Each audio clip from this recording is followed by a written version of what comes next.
Hi there, you're listening to Unnatural Selection, the show about newsy type stuff and things. My name is George. My name is Tom. And my name is Adam. And with our powers combined, we are Unnatural Selection. Make sure you visit us at our salubrious home on the web, unnaturalshow.com. It's a podcast that keeps podding while everything is falling apart. It's the one thing you can rely on. Like, world hunger won't get solved. The stock market instability won't get solved. Political chaos in various countries won't get solved. But we'll keep podding. Yeah. Is that the doing word of Podding? podcasting? I Is mean, to the keep verb? podding? My Adjective? wife and know. I do refer to it that way. So we just go like, when are you podding today or something? But hearing it out of someone else's mouth, I suddenly realise how Stupid it weird sounds. that Yeah, is. that sounds horrible.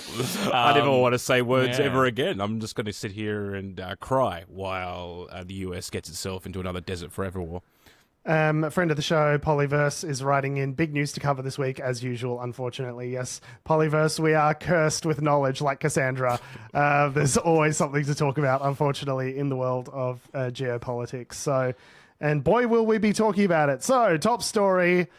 This is where I would normally sing the bomb Iran song, the version of Barbara Ann, which is talking about bombing Iran. But in this case, the US has actually bombed Iran, and Again. Like dozens of school children are dead, and I don't really have. It's not funny, so I'm just gonna sidestep that and just start talking about all of the awful things that the colonialist expansionist empire has embarked on this week.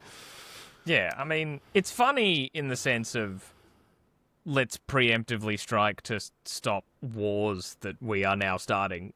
Wasn't he the candidate of peace? Wasn't he the board of peace? Maybe we've misread it. It's board of peace, BORED. ED, yeah. I mean, board of peace. The Really board of sleepy. peace only met for the first time recently. You gotta give him a chance. And then Israel and the US bomb Iran. So Yes, Belarus. The stalwart peacemaker of the 21st century, Belarus. Featuring Mohammed Bonesaw bin Salman. The absolutely impeccable, the unimpeachable board of peace. The US, as we were talking about last week, had been positioning a bunch of assets sort of in and around Europe. We expected, and everyone else were not, not actual Cassandras. No. We can't actually tell the future, but it turns out when you move aircraft carriers near the Strait of Hormuz, it's it can only mean one thing when he gets that look in his eye.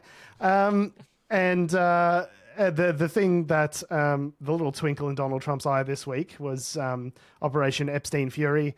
Forget about all those files you heard about. We're going to bomb Iran, which is a thing that he's talked about. He said Obama's just so unpopular, but all he needs to do is announce a war on Iran and everyone will forget about it. And he's wait a minute, Donald, that's an incredible idea. You're a genius. Yeah, did he read his old tweets? Because I've just seen one going round. This motherfucker doesn't read. We've established this.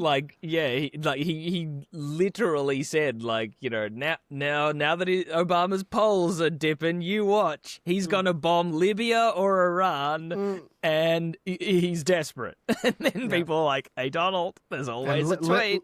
Libya's gone now, so I guess he only had one option. It wasn't a tweet. read. It was also a video of him actually doing an interview. And saying stuff as well. It's just amazing that he's been saying the man has no that, poker face whatsoever. No. It's just I've got a 2 and a 7 offsuit, and it's like, why would you lie about that? I guess that's true because you're saying it all out loud. So why is this I guess guy all in. sticking a sword in his head? Oh, so you've got a king. All right, great. Yeah.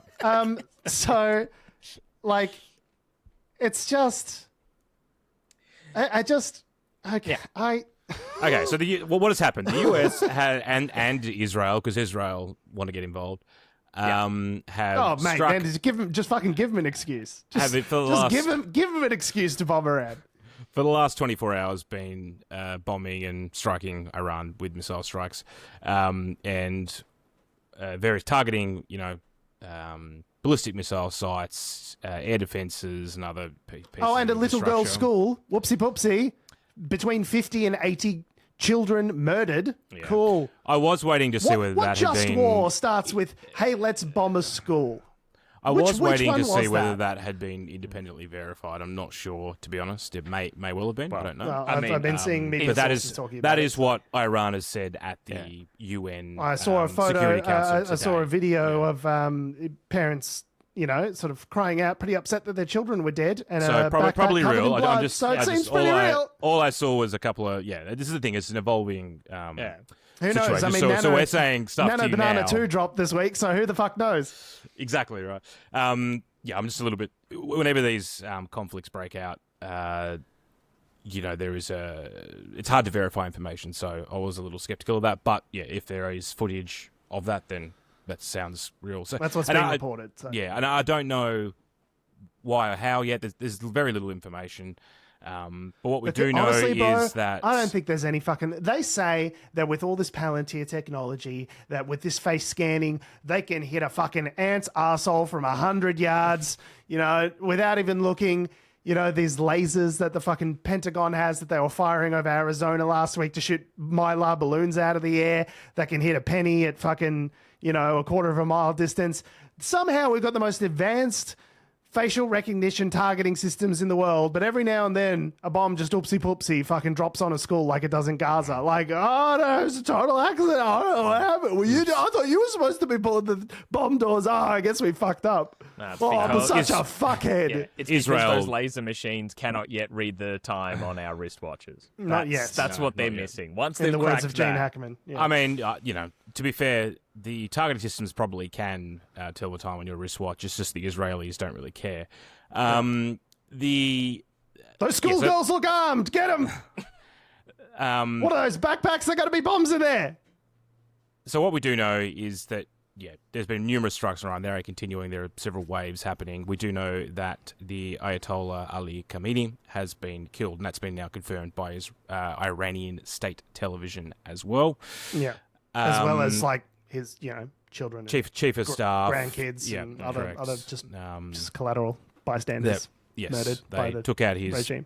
compound. Yeah, that is weird. So- that they knew exactly where that was. That's interesting. Okay, they didn't bomb the milk bar down the road. That's interesting. So now, this will continue. Donald Trump has said that this will continue for days and maybe a couple They of just weeks. announced another round of bombings like a couple of hours ago. Yeah. In response, Iran has been targeting various Middle Eastern countries, Arab states, Gulf states, with ballistic missiles, including United Arab Emirates, Qatar, Bahrain, Kuwait. Someone died in it. Saudi Arabia. Riyadh. Was it not the Riyadh airport or the international airport in the UAE? in Dubai. Yes. It was in Dubai. Dubai. Because the hotel, I've forgotten the name of the hotel also. The Palm Some collateral on the damage. Palm Islands. Yeah, the 7-star hotel or whatever. Yeah. So what they're doing there is basically they know that, and they have tried to hit Israel a few times, but they know from the previous outing with Israel, it's actually most of those missiles will get intercepted. Well, the Iron so now Dome, they're targeting now soft targets to try and put pressure on Israel and the US to see if people will react or countries will react to that. Yeah, if we're going to suffer and have to deal with this, you guys are going to have to suffer and deal with it as well, I guess is their thought. But most of the Iranian Revolutionary Guard, the Revolutionary Council, is still intact, is still operative, and it's unlike They had the succession Venezuelan plans in place, regime. They got succession plans in place. They've got millions and millions of people within there. I think it's like 93 million people population that are part of the state apparatus that are armed. Yeah. Like it's not a situation of Venezuela where the country has fallen into the state of such disrepair that the authoritarian state is unable to function. And you can just come in and decapitate. In Venezuela, they kind of... Well, that's what I'm saying. Still In Venezuela, well, because they're sending barrels. The US got their first 80 million barrels of Venezuelan oil. So, yeah, they're happy to keep the state functioning for the purposes of give me my fucking oil, please. Yeah. But, Iran, whilst it does sit on massive oil reserves, has a really embedded, Iranian revolutionary military apparatus that's baked into many layers of the society there. And whilst they are unpopular at the moment. They've been going through an uprising and riots and protests, and thousands of people were killed. This is like weeks ago. And Donald Trump's like, rise up and get your oppressors. The US is right behind you. And then nothing happened. Just thousands of people got executed as a result. I shouldn't laugh. That's horrible. But like, just classic now Trump. Something's happened. But not for the benefit of the Iranian people. It's because Donald Trump reckons he can fucking do whatever he wants now. He's emboldened, right?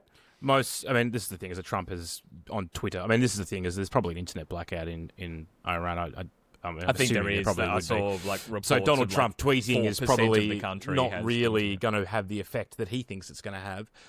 Whereas he is encouraging people to rise up and overthrow the Iranian people. Interestingly, Australia and various other Western countries have also said, we support the people of Iran, but you guys need to figure it out yourself, which is, as George said, it is insane to suggest that, given the people do not have any ways or means of really doing that. They're not armed, you know. Yeah. The populace isn't armed. The state is armed, and that's why they have these brutal crackdowns. Like after Mahsa Amini, that girl, you know, who wasn't wearing a burqa, got pulled in and was killed in custody. That so many people died in those protests because the state is very well armed and the people are not, right? Which is deliberate. That's an authoritarian regime. So we've got Donald Trump speaking. I just want to play the first couple of minutes because there's like, you know, it's insane. And then we'll play like the last 1 minute. So just bear with me. A short time ago, the United States military began major combat operations in Iran. Our objective is to defend the American people by eliminating imminent threats from the Iranian regime.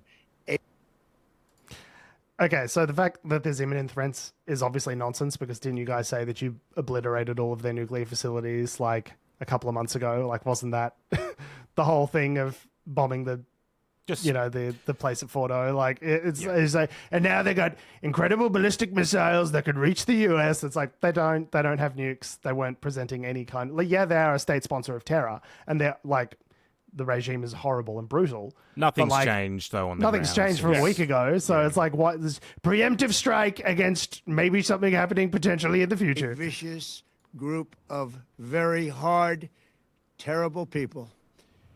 Its menacing activities directly endanger the United States, our troops, our bases overseas, and our allies throughout the world.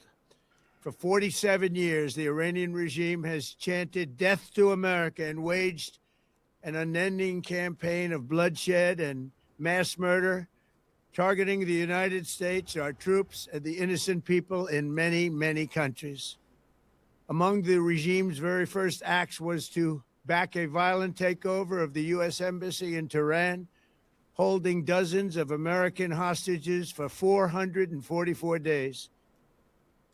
Yeah, I mean, I know we watched Argo, but that was like 50 years ago, right? So, like, why is this salient now?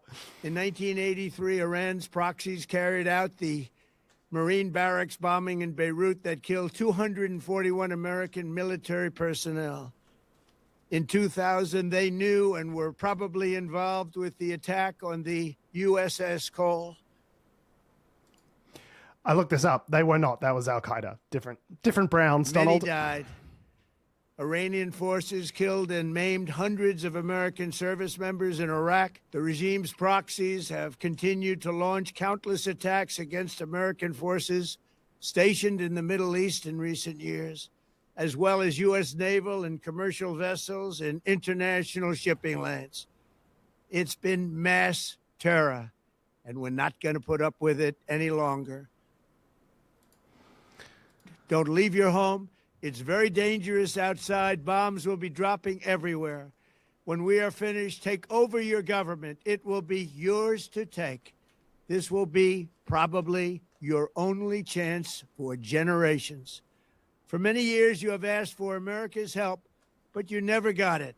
No president was willing to do what I am willing to do tonight. No president was ever as batshit crazy as to launch a third forever war in the Middle East, but you got me now, baby. Now you have a president who is giving you what you want. So let's see how you respond. America is backing you with overwhelming strength and devastating force. Now is the time to seize control of your destiny and to unleash the prosperous and glorious future that is close within your reach. This is the moment for action. Do not let it pass. May God bless the brave men and women of America's armed forces. May God bless the United States of America. May God bless you all. This is the moment. Damn all the odds.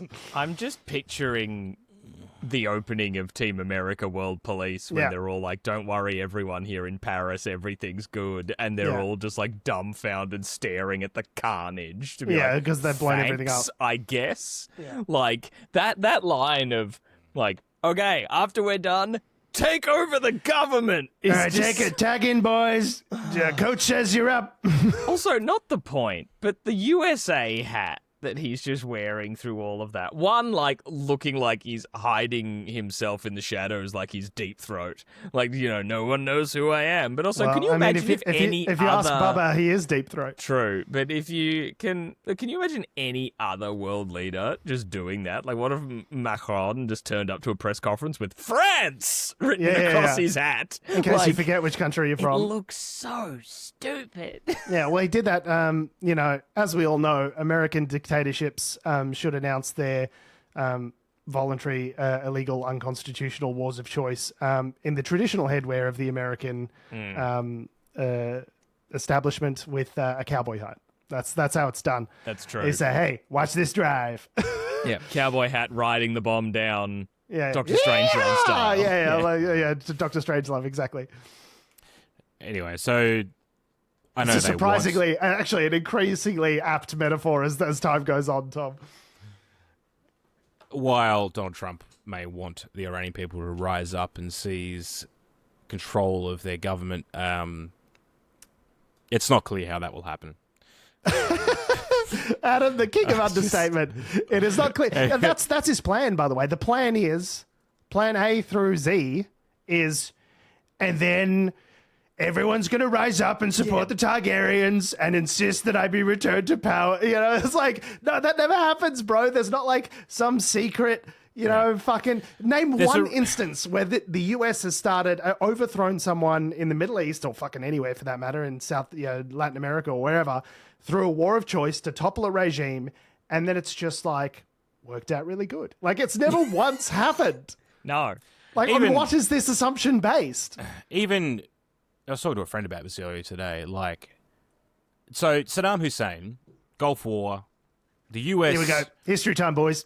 The US, as an example, massive superior force, kicked him out of Kuwait, pushed him back into Iraq. Huge, incredible force, strong bodies, big boys. Took out one of the largest armies in the world, reduced its size considerably.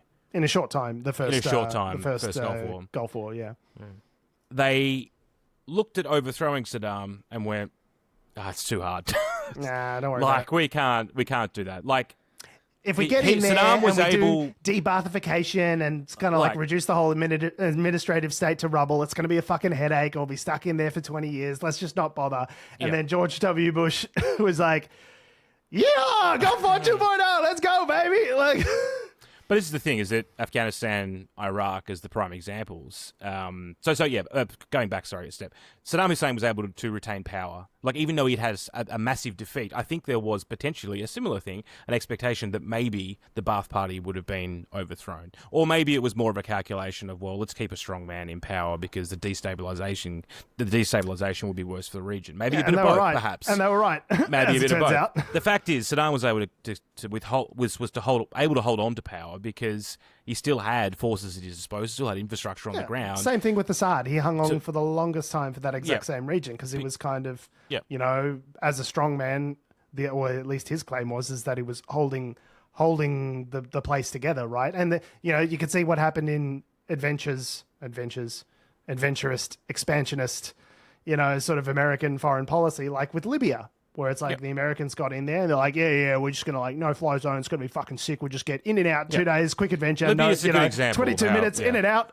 And now it's a fucking failed state, right? Like when has this ever worked in recent history? The whole reason we're in this mess with Iran is because the CIA overthrew fucking Mossadegh in Iran. No, before the Shah. Oh, before that, overthrew yes, correct. Mossadegh in 53 or whatever it was, early 50s. But he was a socialist, George. Oh, he wanted to, sort of have modest changes in the social welfare net, and the Americans like, fucking communism, I'll see you there, mate. And they said, no, thank you to that, overthrow him. That's how you get the Shah. The Shah's installed. Everyone hates the Shah. That's how you get the Iranian Revolutionary Guard and their whole revolution in the 70s. You guys are so bad at this. Every time you've tried this fucking regime change, you've fucked it up. What makes you think a third Desert Forever war Pinochet from the worked guy out who all right. campaigned, That was fine. from the Pinochet guy worked who out great. campaigned on no foreign wars? He's such a peace building guy. George, this time they've got Pete Hegseth. That's what they were missing for 70 With years. More hair gel. More hair gel. Yeah. All they needed was a drunk in charge of the armed forces. That's all it took. Yeah, it's fucking insane. And he ran this all from a fundraiser. I fucking shit you not, bro. Trump ran this operation from Mar-a-Lago, where he was conducting a $1 million a plate fundraiser, looking like fucking Marie Antoinette himself, bathed in gold, whilst the country is going to war. It is like you could not create a starker. Like if you put that in a film, people would be like, "Nah, it's too much." I fucking have. hope he was fundraising to rebuild schools in Tehran. He was not. Oh, okay. He was not. The other thing I found interesting is that there's obviously a lot of expats, and that's the information we have available, right? Are the reactions of expats around the world, because they're the ones that are able to speak about. You're saying how they Iranian feel. expats that Correct. are abroad elsewhere. Yeah, correct. Yeah, Persian people who are abroad. Yeah. They are all. There's a real movement at the moment, particularly in Melbourne here in Australia. There was a gathering of like several hundred people on Parliament steps earlier today, where they want the Shah's son, the Crown Reza Prince. Pahlavi. Yeah, I don't know how reinstated. real But that is.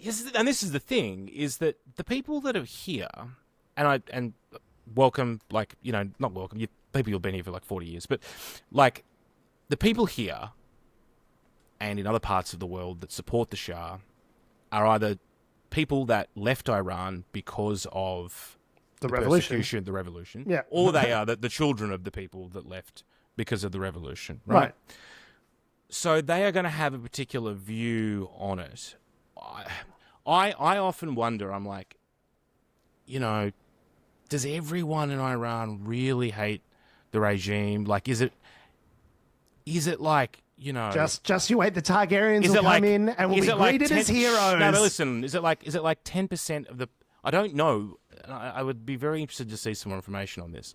Is it like 10% of the population are for the regime and 90% against, or is it something closer to the middle? Yeah, you'd Like wonder 50-50. what the US and Israel or whatever's intel on that is, right? The impression that I get How from do you- mass protests is that knowing, from like the Mesa Amini protests and things like that, people know that if they protest in Iran, they are likely to get arrested, potentially killed for participating in those sort of protests. So I think that really indicates to me that there is a broader sentiment of antipathy towards the Iranian regime. Because otherwise, Now- why would they risk it? Why would you risk it if you didn't feel that? And it's like every other political kind of geographical disbursement. People in Tehran and the city centers are a bit more metropolitan, a bit more modern, a bit more leftist. The people in the rural, sort of outskirts are a little bit more conservative and religious. And so there's that dichotomy there as well. The impression I get is that broadly people are anti-regime. But again, there's no polling in numbers on this because you can't poll. Hello, it's George from the Australia Data Centre. Just giving you a buzz to just figure out how do you feel about bringing the Shah back? What do you reckon? 1 to 5. And this is the thing: is that while people may not like the Revolutionary Guard, what's to say that the Shah is the best solution? Well, the Shah is no people solution. want. The guy's been out of the country for Right. 50 years since the revolution. He's an old man now, right? So the idea that you would just bring Shah 2.0, this time it's personal back, like not an option, I think. I think most people are probably broadly anti-regime, but I don't think there's a good idea of, there's no opposition movement, so there's no one to replace them with, right? So there's this idea of Trump's that like, we'll just get in there, fuck everything up pretty good, and then you guys will sort out the whole democracy thing. It's like we've seen time and time again, Iraq, You know, like it just simply does not work that way. What you get is you get either a forever war where you get a bunch of people that are intractable and the regime fights back and they some sort of empty the war clip. They do everything that they can to hurt everyone around them and hang on for as long as possible because it's an existential threat to them. If they die, if the regime dies, everything goes with me. Or they managed to topple the regime, and then it's just a failed state. Like there's a power vacuum. You have warring tribes and clans fighting for power. Different sort of power brokers trying to sort of ascend to power themselves. You have some sort of military coup situation. Like it doesn't ever end. The religious aspect and then is liberal democracy. Because you've got to remember that Iran's a mostly Shia state, obviously surrounded by Sunni neighbors in various areas. They're shooting at Saudi Arabia, which is a Sunni state. Are they trying to start a this is what you wanted a broader regional conflict? This is how you get a broader regional conflict. This is how it happens, right? This is the playbook for that. So I don't like what's happening, but it's you don't? Not to say that I support the Iranian Not a fan? regime. I don't like the Iranian regime. You don't need to do the throat clearing. Okay, we know the Iranian regime is bad guys. Okay, we don't need to go, who is Ayatollah Khamenei? And is he really a piece of shit like we think he is? Yes, he is a piece of shit. However, it is unconstitutional. It is illegal to launch a war of choice like this. It's the exact thing that the Americans have been criticizing the Russians over with Ukraine. It's the exact, thing that, they've lost all moral authority now because they've executed multiple wars of choice in multiple months, right? What war of choice is it this week? We're heading into March. Who's next? Okay, it sounds like Cuba might be on the menu for April. So it's unconstitutional. You can't go and just declare war on people, right? You need an act of Congress to declare war. They're just not seeking that for whatever reason. I think it was Rouhani has moved a motion in Congress for next week to be like, you can't do a war unless we say so. Come on now. Yeah, just doing a motion of, you bombed Iran and we're going to frown at you. Stop it. That's why he framed it as self-defense. It's an imminent threat, so we're defending ourselves. Preemptive self-defense for a thing that wasn't going to happen for capabilities they don't have. That's what I was saying to you guys earlier today before we began potting, that the precedent that this kind of sets, if by their logic and respect or the complete lack thereof of international law, shows that Iran would have been totally justified just trying to blow up Israel because if everyone's allowed to preemptively strike each other, talking about then the whole world's at war. Yeah, people have been talking about maybe that we're not friends. Oh, better do something before they do something. You've just completely justified just taking out places. So it's immoral, it's illegal, and we know as well. Third, it's not effective. It's not effective. But 3, it's not effective. But 4, what is the objective? What are they actually trying to do? Are they just trying to? They're trying to remove. They're trying to decapitate the whole government. There's no clear rationale even for what they mentioned. The hostages being held in the late 70s. So it's how does that have any? Or roadside bombs being detonated in the early 2000s. So how is that? Why is that a justification? It's not. So what they said in the UN earlier today, which is Waltz, who's the UN ambassador for the United States, basically said it was about taking out their ballistic missile capability to stop. So they settled on a rationale. Oh, that's good at least. So they've got a lie that they can tell at least. That's good. But it's framed. But the ICBMs, which can't reach any part of America, is that correct? No, but they can reach the bases in the area, which is the justification. Oh, right? Which are immediately around them, which conventional missiles can also do. Is that what you're saying? Because isn't that what Iran has already done in retaliation, trying to bomb those US military? Well, could you imagine? The missiles that are hitting these areas are the same ones they're trying to take out under this justification, right? So it's by attacking them and you're making them shoot back at you to give you the justification. The Americans started this. They started it, and then Iran retaliated. Could you imagine what it would be like in our media or the American media if Iran preemptively struck the US. That's what I mean. Killing like dozens of school children. Could you imagine blowing up the White House, like taking out the president? Yeah. Like, could you imagine what the response would be? It would be like, this is an act of terror. We got to fucking kill these guys. Like, we're going to wipe them off the face. We know what happened because it happened in 9/11.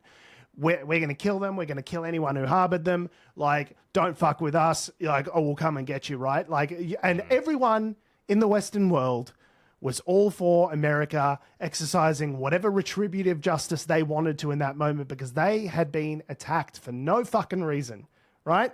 So how do you think the Iranian lives, don't forget all the American service members that might die in this engagement needlessly for a dumb forever war that you may have just started. But like, think of the people on the ground, innocent civilians, people, literal children. Like as someone who is a father of a child, just to see that picture of the blood-stained backpack. Oh, it's like a little pink backpack. Clearly some fucking like 6-year-old kid was wearing to school. And I look at that backpack and look at my son's fucking backpack. And I think that's the same thing. They could be the same person. They're just people. They're literal children. Like what the fuck is wrong with these people? They're kids. There's nothing more innocent than a fucking child. What is wrong with you?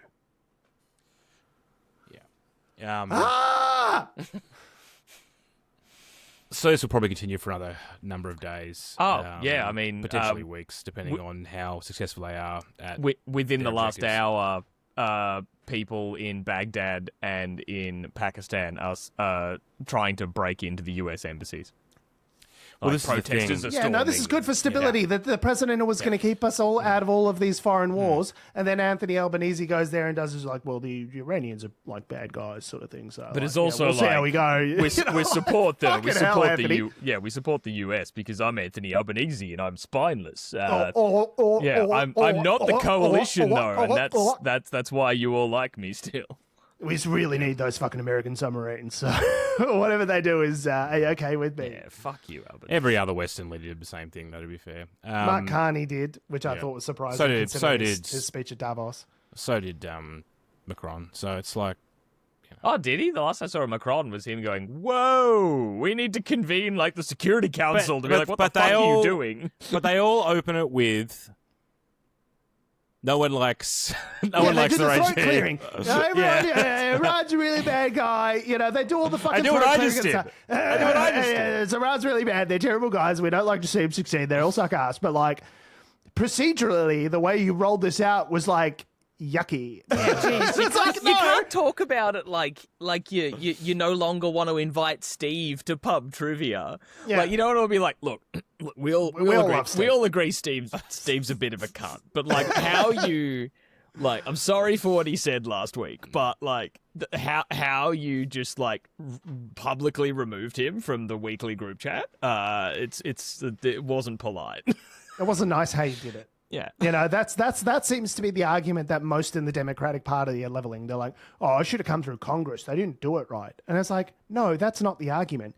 The argument is that you have a fascist authoritarian leader who's embarking on yet another pointless desert war to distract from the additional rape allegations that came to light against him this week because he's a fucking psychopath. We are not a country that needs to be a colonialist, imperialist, expansionist empire because that is against the values upon which this country was founded, should be the message. And yet they're like, but what about Section 14B? Did you consider you got to tell Congress before you shoot your little bang bangs? That's not right. You didn't do it in the right order. And it's like, that's not a message that the public wants to hear right now. No one Chuck cares about that. Schumer needs a chance to write a letter and scour. We're writing a very strongly worded letter. I'm sending it by a post. So the White House should have it in 2 to 4 business days.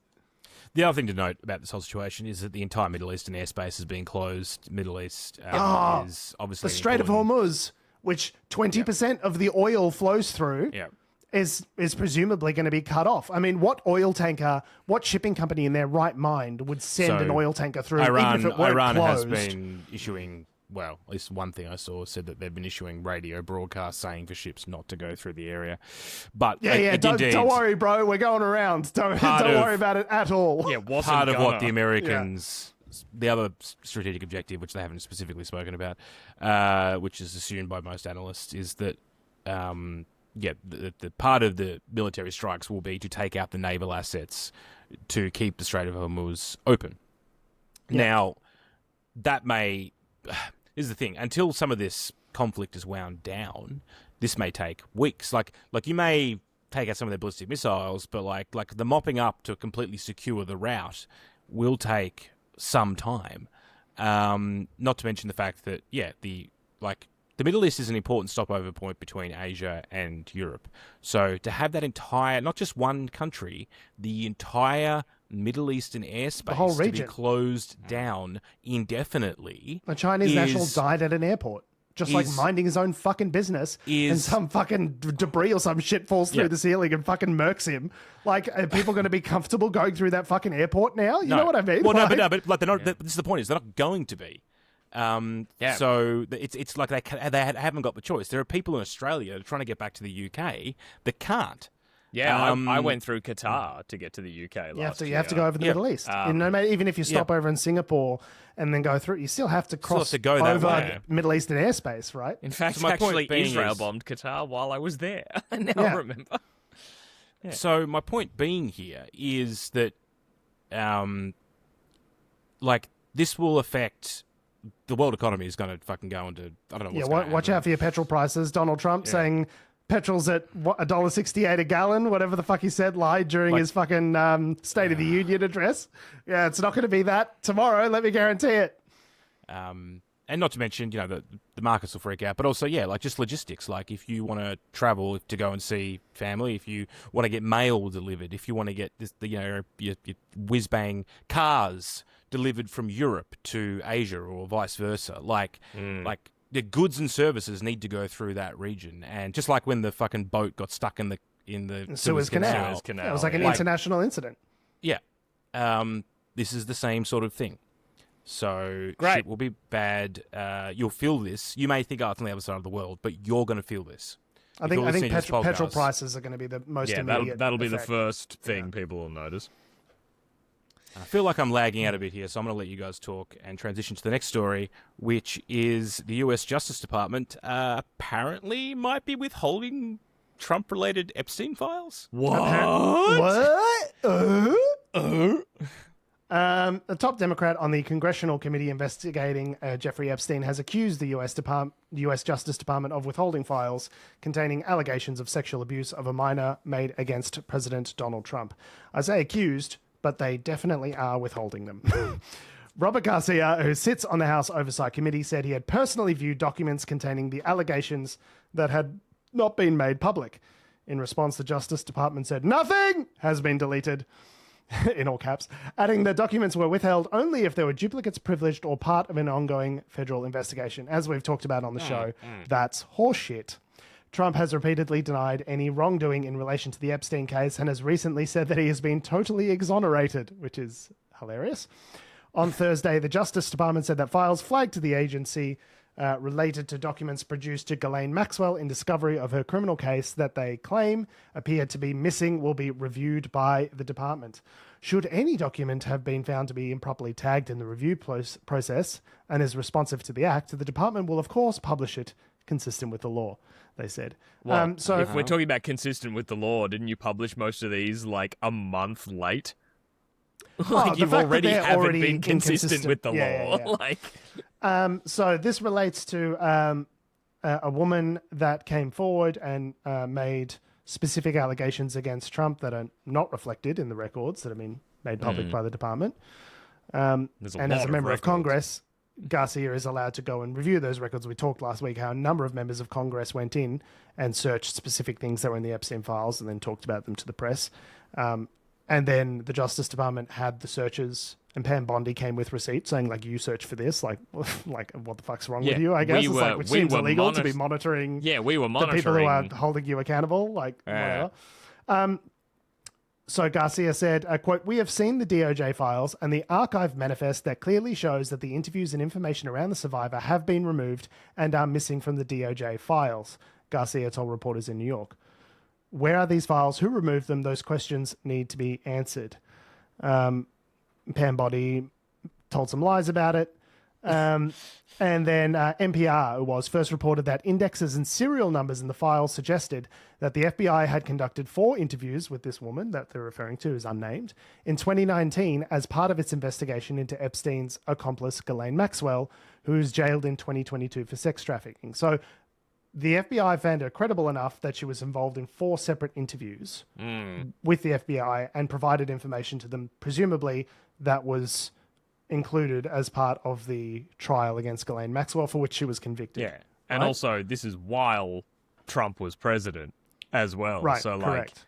yeah, they, with everything we've heard over, the past 10 years of, the precedent being said of, we don't investigate sitting presidents or whatever, the DOJ. Right. They interviewed this person 4 times while he was president. Obviously, she was credible. Well, yeah, I mean, but 3 of the interview summaries and related notes, totaling more than 50 pages, are not available on the Justice Department's website, according to reports by NPR and the New York Times.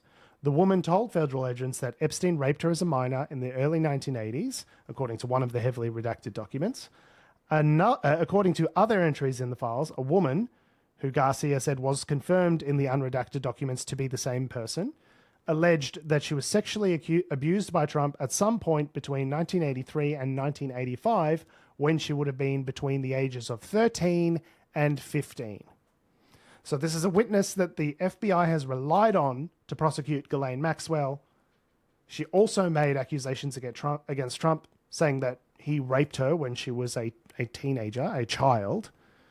And yet, none of this information has made it into the public disclosures. I wonder why. The completely forthright Justice Department, who's been so good at following the law and denied that there were any files whatsoever, denied that the files even exist. Pam Bondi said that the files, here are the files, here's phase 1 of the release of the files. They sent all these fucking social media influencers up to Capitol Hill and they were waving around binders going, here's phase 1 of the files. Then they say, actually, there's no files. Don't worry about the files. Who are you going to believe, me or your lying eyes? Then Congress says, we're going to vote to compel you to release the files. And Trump says, actually, I'm totally in support of everyone voting to release the files. So it's like, well, you could have just released them. You didn't need to be compelled. But now you're on the back foot and saying, yes, fine, release them because everyone's on board with this.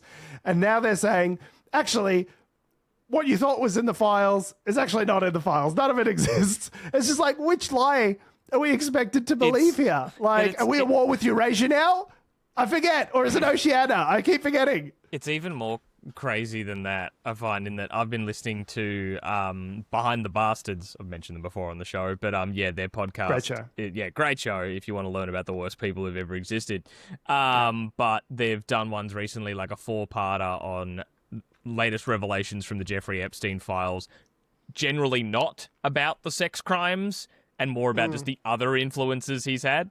But one thing that the host of that podcast, Robert Evans, pointed out was that it's very clear that people have been going through the Epstein files to try and scrub them clean of Donald Trump, because a lot of instances of the word "don't" are redacted because they have searched Don T. Yes.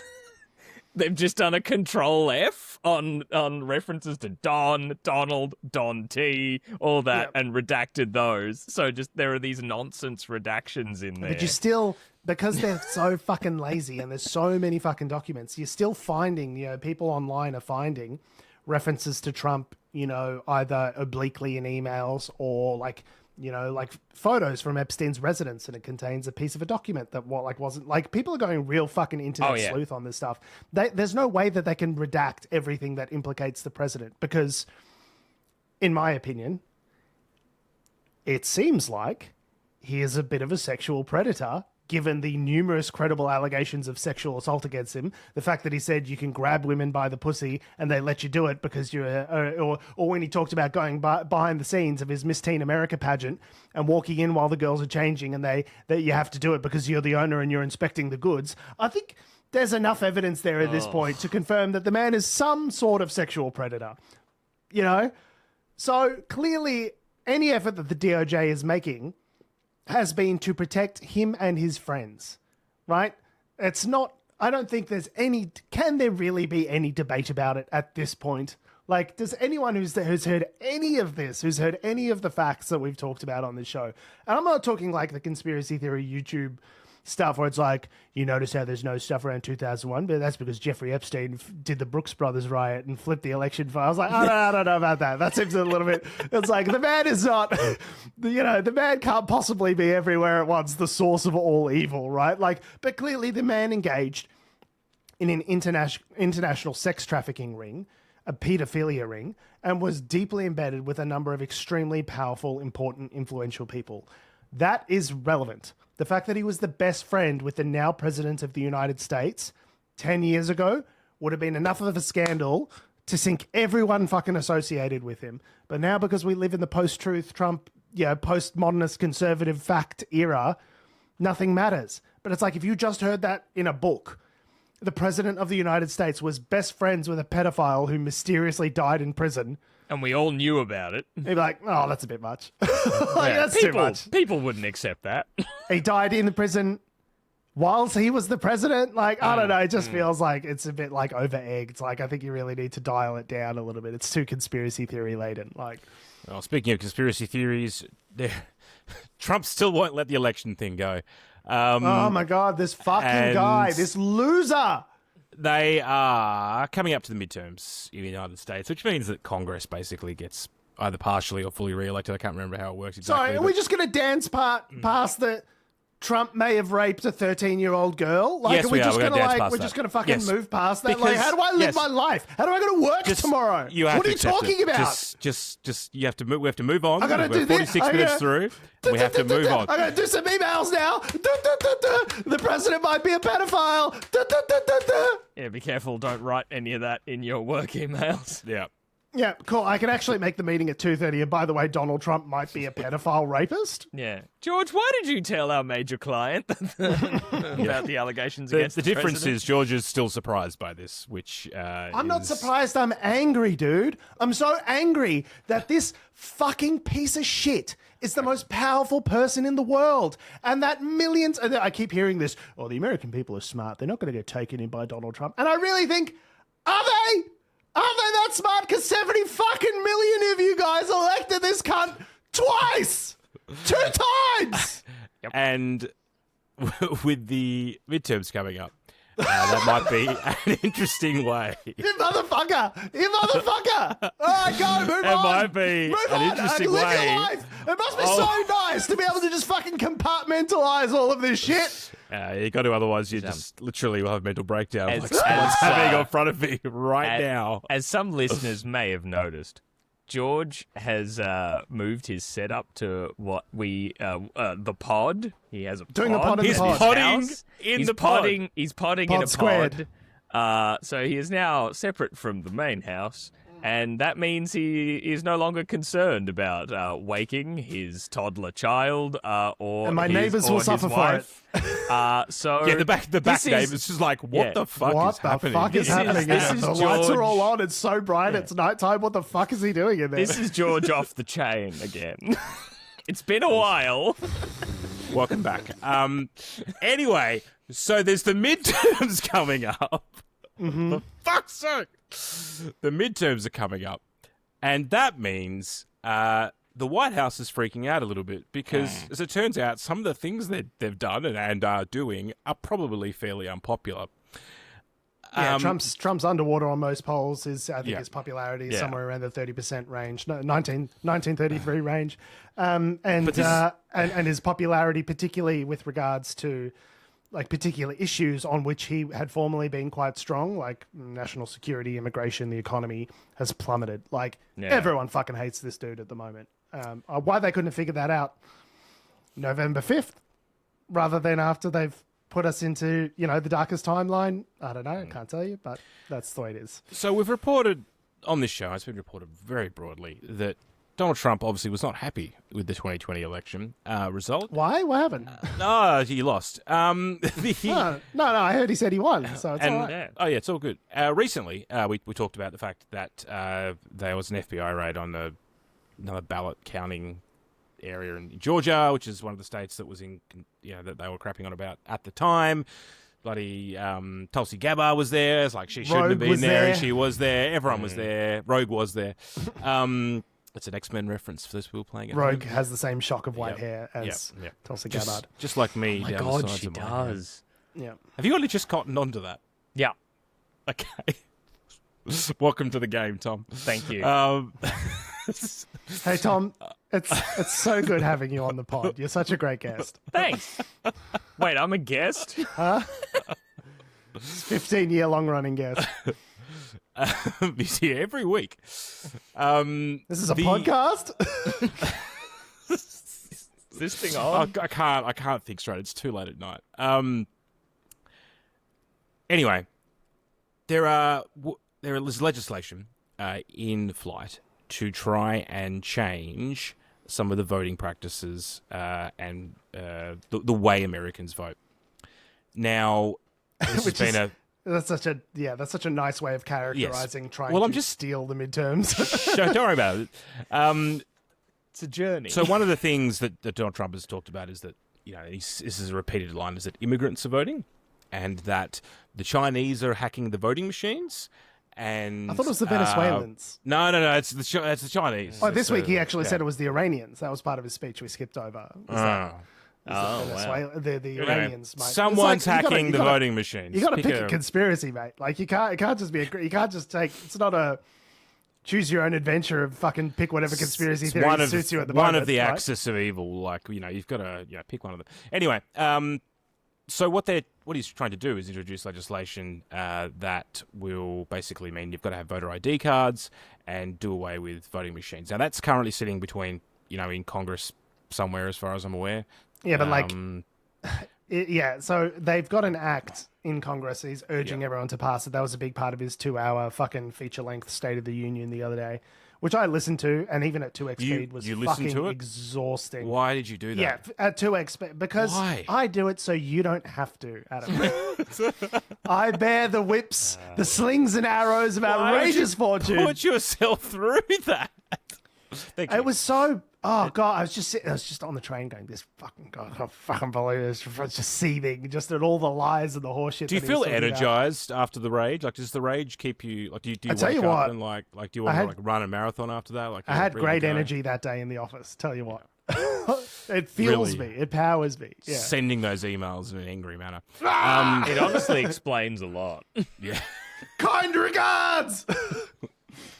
But... in addition to that, backstep. By the way, like elections and the way elections are managed are it's a state thing. It's a state thing, not a federal thing. I don't know. My point of bringing that up is, he's got this. One of the many acts that he's got before Congress is this voter ID thing. But you can't actually operationalize a lot of what he wants to do. And then he said, and if I don't get the act, I'll just do an executive order anyway. And it's like, that's not how anything works. That gives you even less power to do what it is that you're trying to do. This is all nothing. None of this is anything. This is the main story, is that, in the background, they have drafted up an executive order to declare a state of emergency around the election process, basically. It's not a state of emergency if it's planned 9 months in advance. And then basically that would give oh my God, she just got pregnant. 9 months from now, it's going to be an emergency. But like, this is like one, it's like, okay, strategically there's we don't want to lose the midterms, so let's try and flip the system to work in our favor. The second part of it is... No, that's it. That's the whole thing. Well, I also think, that's the Republicans. That's the people around him going, let's try and flip it. Then there's I think he is just a conspiracy brain narcissist. Could we try having popular policies instead? No. It's better that we steal democracy and change the function of how everything works to suit only us. I think at the end of the day, it's just his narcissism and conspiracy brain that won't let it go, and the rest of the Republican machinations around him are actually just taking advantage of that. Just enabling it. But he wants to be a king. Really, about Donald Trump. Whenever he does something that's cooked, you just go, it's his narcissism and the Republicans are enabling it. That's an evergreen statement. I honestly think this whole Iran thing is like Hegseth and Rubio just like getting in a room together and just Rubio and Lindsey Graham just 69 each other. Just oh God, it's incredible. Let's go after Cuba next. I'm fucking having one. Sorry, Tom. We're going to say something. I cut you off.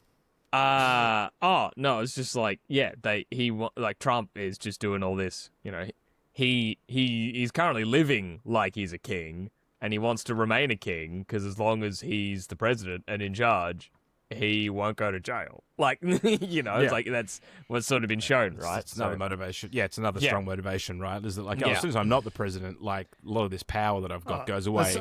He knows as soon as he loses Congress, like his ability to legislate is effectively finished. He'll get impeached again for whatever the crime du jour is that he's committed. Like it basically grinds the effectiveness of the administration to a halt, and that's why people are like psyched to vote for Democrats in November. Like that's the selling point.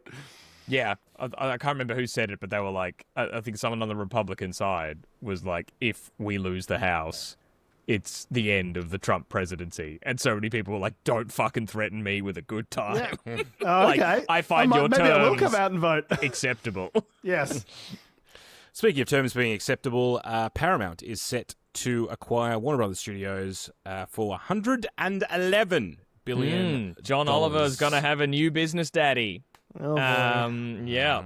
So we talked about this a lot last year when sort of the news dropped that Netflix had the winning bid to buy Warner Brothers for something like $82 billion or something like that. So to get their hands on, Warner Brothers. So that's like DC movies, that's HBO, or like I believe CNN. No. Yeah. Yes. Yes, they have CNN. Yes. Yeah. Yes, okay. they do. Have CNN. And we'll talk about it in a sec. But I think that's one of the primary motivators for all of this. Anyway, go on. So so CNN. Oh no, that's right. I was mixing it up with CBS because. As for what happens now is that Paramount came in, even though Warner Brothers were like, sick, Netflix, $86 billion, sounds good. But then Paramount was like, hey, I know you guys have already said yes to a thing, but what about $111 billion? Yeah, so they engaged in hostile takeover tactics. And the thing is there with those kind of acquisitions is that you, as the owners of the business, they are kind of that's compelled. selling. They have a fiduciary responsibility to get the best result for the shareholders, right? Yeah. They have a legal responsibility to get the maximum amount of money possible. Shareholder value. It's gone so great historically when people only think about maximizing shareholder value and nothing else. So what it means is that you can get these things called hostile takeovers, where if a company comes in and they want to buy a company, even if that company doesn't want to be bought, if you bring enough resources to bear and overpay enough, they're kind of like compelled to at a certain point. You got to Kendall Roy that shit. Yes, yeah, exactly. It's literally like the final season of Succession, right? So the idea is that Larry Ellison and his son David Ellison of Paramount, who are very closely affiliated with the Trump administration, want to acquire Warner Brothers. Not just because it would expand their media empire and the sort of control that they're able to exert as a essential monopolist in the American sort of cinema landscape, but it also comes with the slight side benefit of acquiring CNN. Now, CNN is one of the few, I want to say, nominally like center-left voices in American news media in the kind of the legacy apparatus that's still functional. CBS, which was acquired by Paramount. They had Barry Weiss installed in as their head of, and she's like a fairly conservative sort of right-wing commentator who's now running their legacy media organization over there. They cancelled Colbert just to appease Trump. Exactly right, to make that merger go through. So clearly the Ellisons are very closely tied to Trump, and acquiring CNN, and they have this real emphasis on speed. The Ellisons talk about getting the deal done quickly. And part of me thinks, why does it need to be done quickly for you to take control of CNN? And it's like, well, could it be about the midterms? Like, quite possibly. You've got one of your friendliest billionaire mates taking over one of the few news networks that's happy to call you out on a regular basis. You've got people like Anderson Cooper and things like that getting moved on, who are, massive draws for CNN, right? Massive anchors over there. You've got this real exodus of talent. I don't think it's conspiratorial to say I think they're looking to influence media in the lead up to the Yeah. November midterm elections. I don't think that's right? the sole election, a sole reason. motivation. But no, but definitely Well, the like Netflix I bit think didn't the include actual CNN. motivation. The is Netflix the fact, bit didn't include CNN, right? The Netflix, they wanted to acquire Warner Brothers, and there was a whole discussion at the time. Is like, is this good for cinema? Is this good? To have so much Yes, consolidated correct. under one company and blah blah blah. This is the worst option because you still get all of that media consolidation stuff, and you get one of the most powerful news networks in in America, controlled by this group of far-right billionaires who clearly have their own agenda and have strong connections with the Trump administration. and right? have wielded it. I don't, is it the primary motivator? No, it's the whole package. But is it convenient for them that they get to take it's over convenient. Yeah. one of the only nominally center-left sort of news networks in America right before the midterms? I think it's convenient. Yeah. They're definitely happy that it goes through quick. I don't know whether or not they do get the deal done quickly remains to be seen. It's Got to go through regulators in Europe, all over the place. So, but, green light from the Trump administration. Like Trump was shit talking the Netflix deal, right from the start. So, presumably with Paramount at the helm, with his mates at the helm, that approval will now sail right through, even though it's an even more fulsome consolidation of the media apparatus. Obviously he's not interested in antitrust because it's an even worse antitrust position than the Netflix acquisition, right? Maybe cinema is saved? ? No.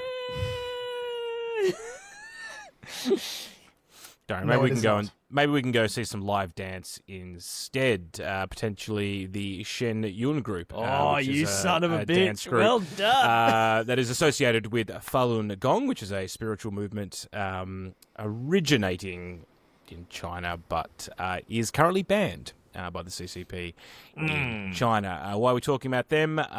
Well, they were scheduled to do a dance in Canberra and various other areas around Australia. They're doing a tour.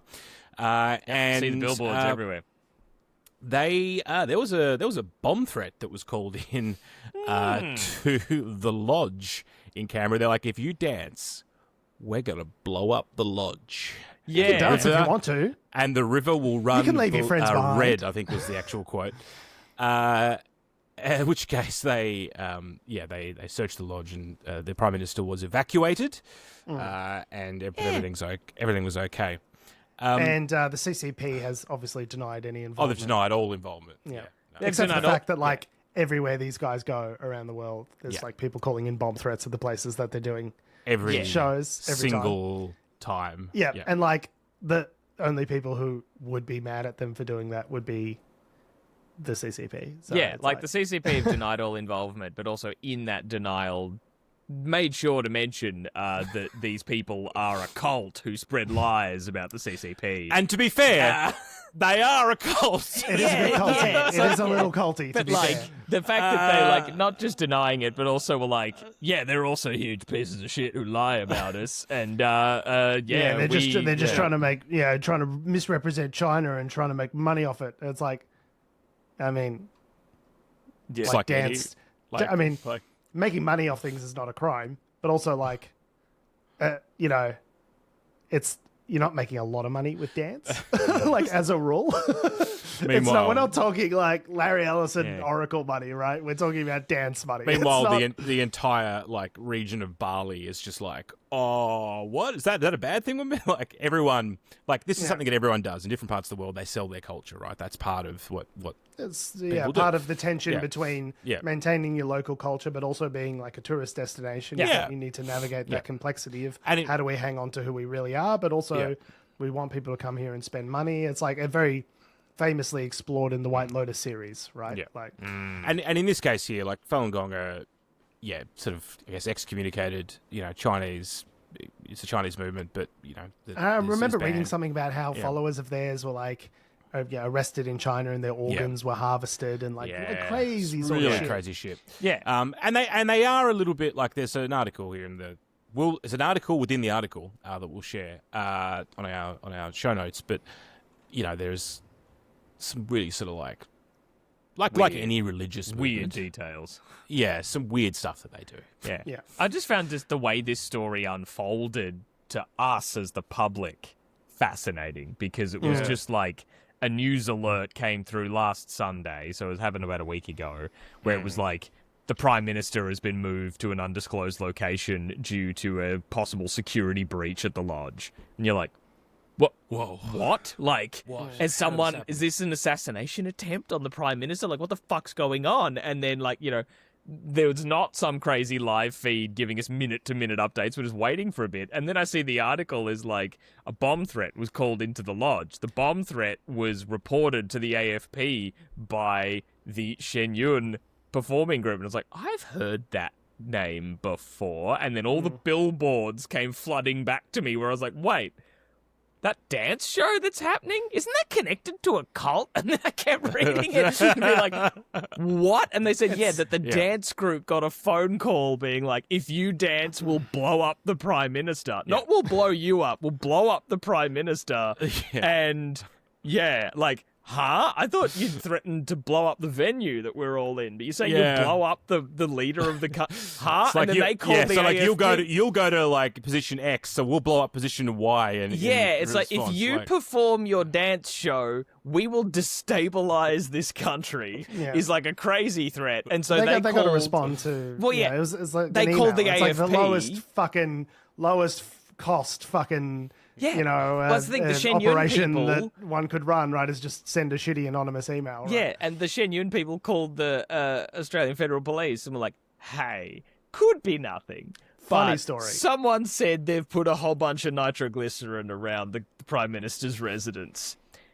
Was it Crash Bandicoot? Nitroglycerin? What are you talking about? I said that was a Mileto, Yeah, there's like glowing green cubes just lining the walls. Like wildfire in Game of Thrones. Yeah, just crazy. I was like, I'd heard this group, there's controversy between them and the Chinese Communist Party, but like that's I kind of want to go and see the dance now. I want to go watch it. It's interesting. Chinese Foreign Ministry spokesperson Mao Ning said China consistently opposes all forms of violent attacks, lol, when asked by ABC News to respond to the threats. Quote, it must be pointed out that the so-called Shenyun performance is not a normal cultural activity at all. You guys think it's just going to be dance. It's going to fucking blow your mind. But a political tool used by the Falun Gong organization to spread cult information and amass wealth, the spokeswoman said. In recent years, the so-called Shenyun performing arts troupe's systematic abuse, illegal employment, and mind control of its staff have been repeatedly exposed. Now, if there's one group that's going to do mind control on their citizens, it's us, the Chinese Communist Party. Okay, we're in the mind control game. That's our patch. Okay? I was more thinking don't need other mind controllers coming in and making up their own rules. I was more thinking like, geez, I mean, the three of us, all definitely know that musical theatre groups are cliquey as fuck. But mind control? Mind control? Mind control cult? They're all just fucking each other, guys. Like, it's not mind control. It really makes this performance sound incredible. I want to go watch it. I want to see it now. This is not on my radar at all. We're booking tickets. Go see this show, and you will come out an enemy of the People's Republic of China. An enemy of the state. I'm not saying we did it, but we definitely didn't do it. But mind control. Speaking of mind control, Peter Dutton has failed to mind control the Australian populace on election day. Back in the news again. We talked about it a couple of weeks ago that he made the comment that if the Liberal Party released their 2025 election loss review, that it could be defamatory. And the Liberal Party Aren't you the one to decide that, Peter? Whether it is defamatory? They've listened. I don't know. Learned. Could be. Someone might feel a little suey. I don't know. Feeling a bit cheeky today. The Liberal Party has listened and learned and decided not to release their 2025 review. They did release their review into the 2022 election loss. It's pretty common to release them publicly because donors and people want to know, like, hey, I gave you all this money. How'd you fuck it up? How'd you fuck it up? What are you guys going to do not fuck it up next time? Not do it. Exactly. I love the photo they've chosen for this article in the ABC of just Dutton pulling such a kind of expression and he's like, we're not releasing it. That's the closest thing he gets to a smile is those kind of like slightly pursed lips. Yeah.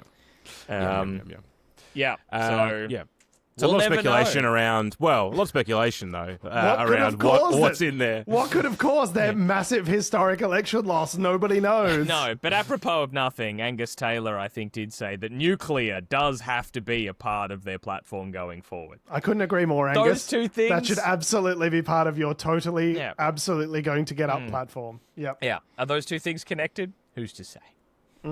Yeah, it'd be interesting to see whether they actually talk about the policies or whether it's just more around the logistics of how to run an election campaign. Maybe both, From but, yeah. reporting that was talking about what was in the report, so obviously no one's seen it.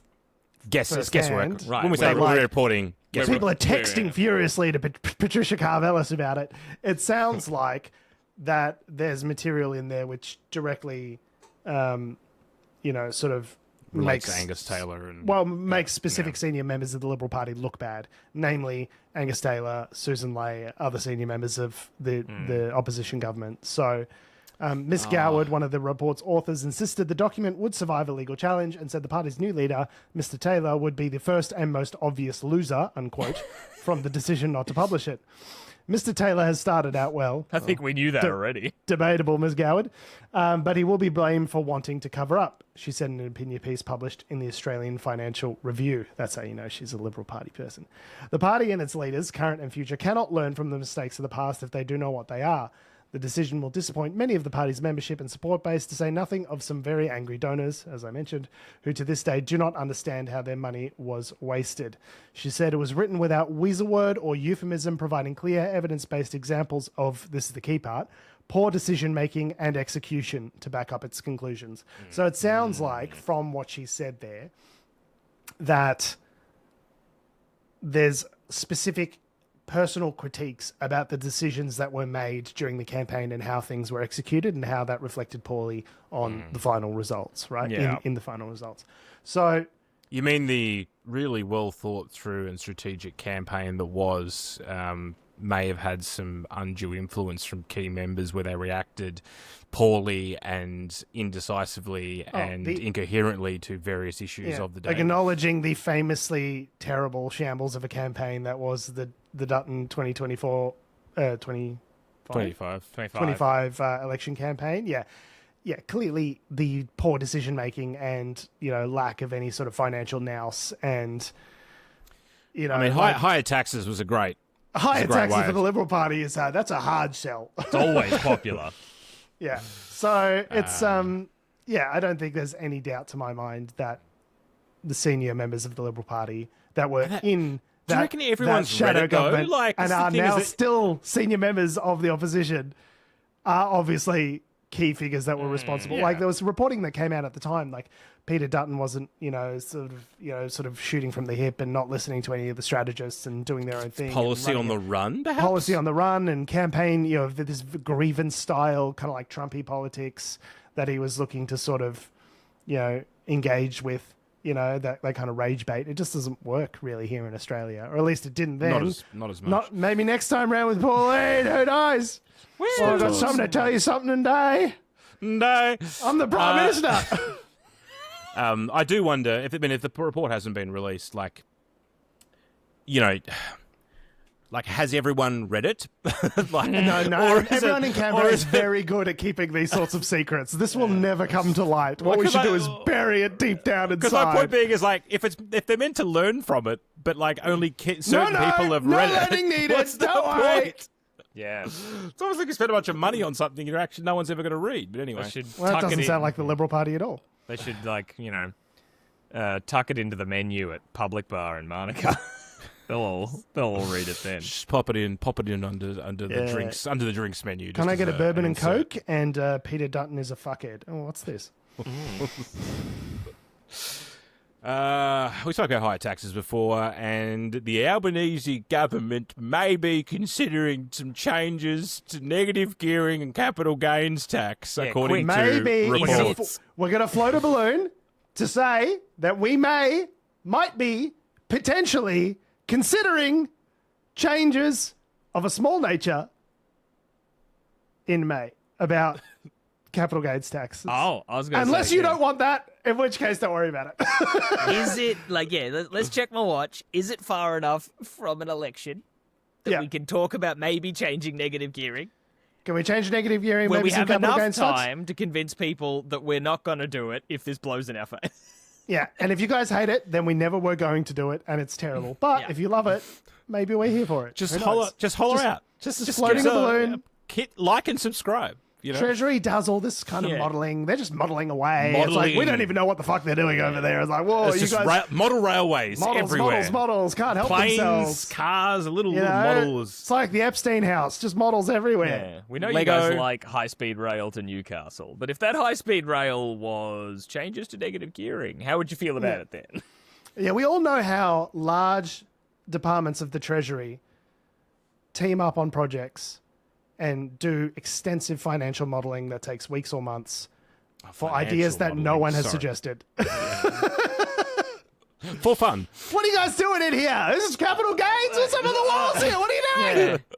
Look at this graph. This is going to so- kill us. What are you doing? So Insiders was interesting this morning. They were like, we have to talk about the things that were in the script, but also there's a war on and we don't know what to talk about. And they were just like going, it was chaos. Anyway, one of the things though that they were talking about was what is being floated. And again, Insiders is funny because they all get all these backgrounded, off the record information and everyone's talking about it. But so Barnaby Joyce is sending me something on the text line. No, it's just a dick pic. I must have done a wrong number again. So what they're saying is they would wind back the 50% capital gains discount. So what that means is when you sell a house, you are meant to pay the tax on the growth of that asset, right? Or the profit But you make. if you hold an asset for more than 12 months, then you pay a discounted rate of tax on the gains on that asset, right? So they on want the to profit. they want to wind that back, right? That was a thing that the Howard government brought in. Good, because it will contribute billions of dollars to the economy and do nothing to negatively affect housing affordability. And it's a giveaway that the government has been doing for decades for no reason. So good.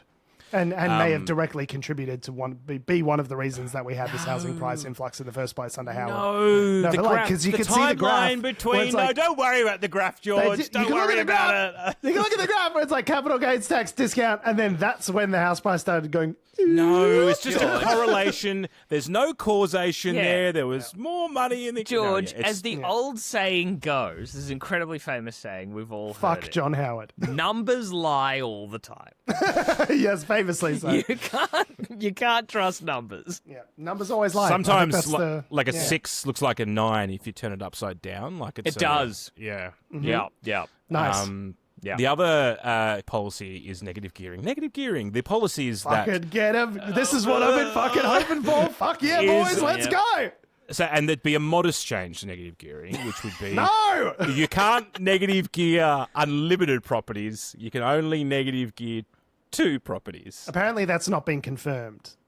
This great. is what's, but this is what is being discussed. This is what everyone is texting Patricia Carvelis and David Spears. This is what everyone. Treasury just makes stuff up. They're such clowns. They're such goofballs. What are you guys doing? Obviously, they've over done there? some modelling on it, and they're thinking Yes. about it. Now, this is the important. Because if part. you got So- more than 2 properties, you're fine, right? Yeah, like that's negative gearing is the idea that Yeah. if you make a loss on the income on your rental property, so you're a landlord, you own a property, it costs you whatever it is, $30,000 a year to pay the loan on this property, and you're only getting $20,000 a year in rent.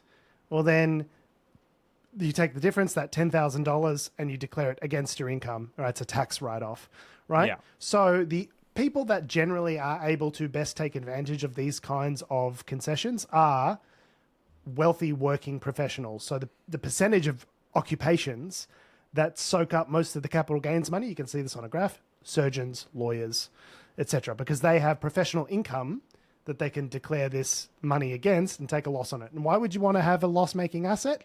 Well, because the way house prices go is in 5, 10, 15 years, the price of that asset is likely to double. You sell it, make a big capital gain, Bob's your uncle, right? With a And sweet if not- 50% And discount you on get that capital discounted gain. tax throughout, and then you get the discounted tax concession on the capital on the profit that you make on that disposal on the sale of the house. You pay less tax on it than you would, if you just earned income, right? So it's like the government's like giving you a bit of a hand job at both ends of it. Like it gives you a bit of a hand job throughout, and then a little special hand job at the end with the capital gains tax discount. And so the Australian public is subsidising millionaires and billionaires owning, many properties. Many properties. Mum and dad investors, George. No, except it isn't. And there's data on this, so it isn't.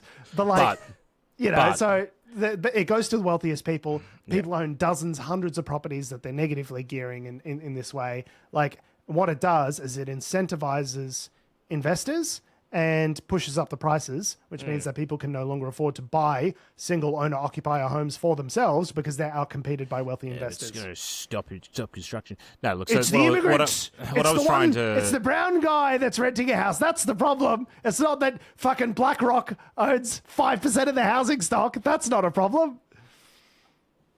So Labor took these policies to the 2016 and 2019 elections, and we both. Loved them. Lost handily, partly because the Liberals were quite successful in arguing that it would hurt mum and dad investors, basically. Now, the thing was, Bill Shorten said he was going to spend all that money on healthcare and education, which not necessarily the worst thing in the world, but what they're talking about, again, this is all sort of speculation about what may be in the budget. We're not going to do it unless you like it. What this would be paired with, so they would do away with some of this, or they'd water down some of these tax incentives in exchange for lower income tax.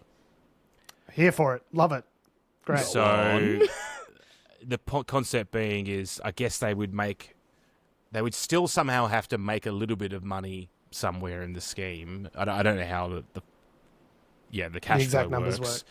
But I'm assuming there must be some difference where they would be able to offer a percentage of lower income tax. Do another part of exchange, stage 3, stage 4 tax cuts, right? Stage 7 tax. I don't know. But we leave so much money, billions and billions of dollars every year on the table because we are not taxing these assets the way that some other countries do. And to create a demand subsidy at taxpayers' expense for the housing market, which is already overheated, clearly makes no sense. We don't need any more demand in the housing market. So anything we can do to suck some of that demand out is not going to make the housing market go backwards, because housing market doesn't go backwards in Australia, as we've learned, at least not in recent times. All it's going to do is slow the pace of growth and maybe give people a bit of breathing room to catch up, to be able to buy and afford their own first homes. That's all we're talking about, is slowing the rate of growth marginally and recovering tens of billions of dollars back into the budget, which we can spend on cool shit for helping people. More submarines. No more submarines. Don't talk to me about the fucking submarines. It may look. There is a possibility that this kind of thing could affect housing supply in the sense that it discourages investment in new housing supply. For instance, I've used to work for a builder where, the people buying the dwellings were investors. So if it's not going to financially work out for them, they may not invest. But then home buyers will be able to, the amount of but the point being is buyers that are out there that want to be able to afford to buy these places, but they're getting out-competed by investors. I'm talking about the percentage of home ownership in Australia, particularly for our generation compared to other generations, is much, much lower than it otherwise would be. I'm talking about greenfields and high-rise investments, which are a little different to what we're talking about here. So it depends. It depends exactly on, how some of this housing supply is set up and the where the demand is. I guess the question will be, if we just start tacking, let's say we're talking about a suburb that's being tacked on to the northeast of. But the reason housing investors want to buy these properties is because people will rent there because they want to live there. Well, they want to, not necessarily. So it's indicative of the same kind of demand that you would have for buyers, right? But the rents out there are a lot cheaper. So whether or not people still have the capital, and you're still renting, bro? Yeah, I am.